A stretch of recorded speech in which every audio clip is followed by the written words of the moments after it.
المرسلين وعلى آله وصحبه أجمعين. سبحانك لا علم لنا إلا ما علمتنا إنك أنت العليم الحكيم. سبحانك لا فهم لنا إلا ما فهمتنا إنك أنت الجواد الكريم. وقل رب زدني علما. أعوذ بالله من الشيطان الرجيم.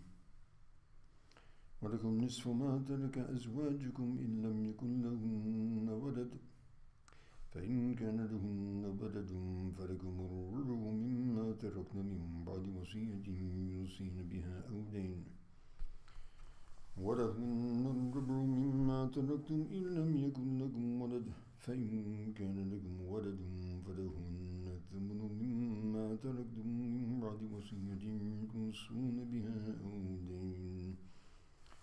صدق الله مولانا العظيم. So here, continuing with the verses of inheritance. And here Allah subhanahu wa ta'ala, after mentioning the closest, and the laws of inheritance are all based on the closeness of relationship with the deceased. So obviously the closest will be the children and the parents. And thereafter, the closest will be those who are bound in the bond of marriage. And so here, in this verse, it deals with the spouses. وَلَكُمْ نِصْفُ مَا تَرَكَ أَزْوَاجُكُمْ إِن لَمْ يَكُنْ لَهُنَّ وَلَدٌ. So for you, meaning the men, there will be a half of what your wives leave behind if they do not have children. Meaning children from you or any children from a previous marriage. It's possible. In any case, if they have children, they will that will reduce the portion of the husband to 1/4. فإن كان لهن ولد فلكم الربع مما تركنا. So, as mentioned, if they do happen to have children from you or from a previous marriage, then there will be a portion of 1/4 for the husband. Min ba'di wasiyatin yusina biha aw dayn. After a wasiya, a will, as we mentioned, that could be up to 1/3 of the property left behind according to the rules of Sharia therein. Biha aw dayn, or debts. So if there is a wasiya or there's debts, then after the wasiya and after the debts. However, this is not mentioned in the tartib. The tartib, as we mentioned yesterday, is first of all, what are the expenditures of the deceased?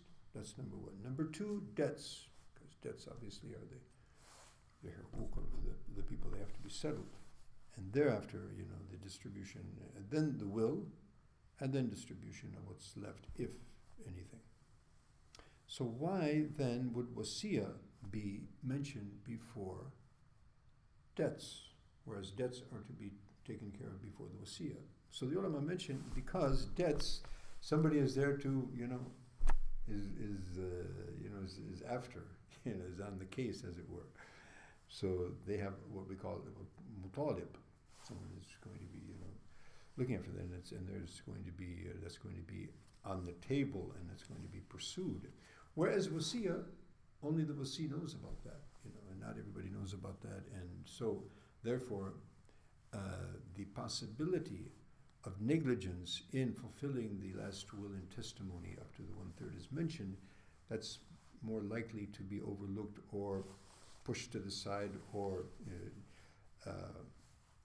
abused rather than the debts. So it's mentioned, even though it comes after debts, but it's mentioned before debts, to emphasize the fact that wasiya needs to be observed, needs to be fulfilled, and needs to be distributed as well.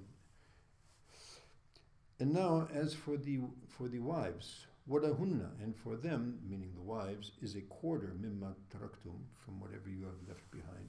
In lam yakun lakum walad, if you don't have a child, and the same principle holds true with the men, children either from that particular deceased wife or not.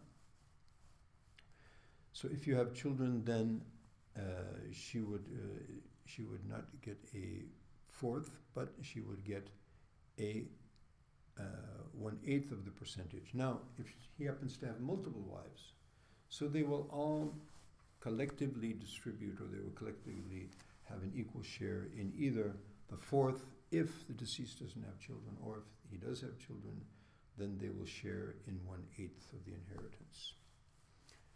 فإن كان لهن ولد فلهن الثمن, and if you do have children, then they will have 1/8 مما تركتم, from whatever you have left behind. من بعد وصية, again after the wasiyah, the will and testimony, توصون بها, ordain, that you have actually written and you have willed, biha, or ordain, or the debts which you might have accrued.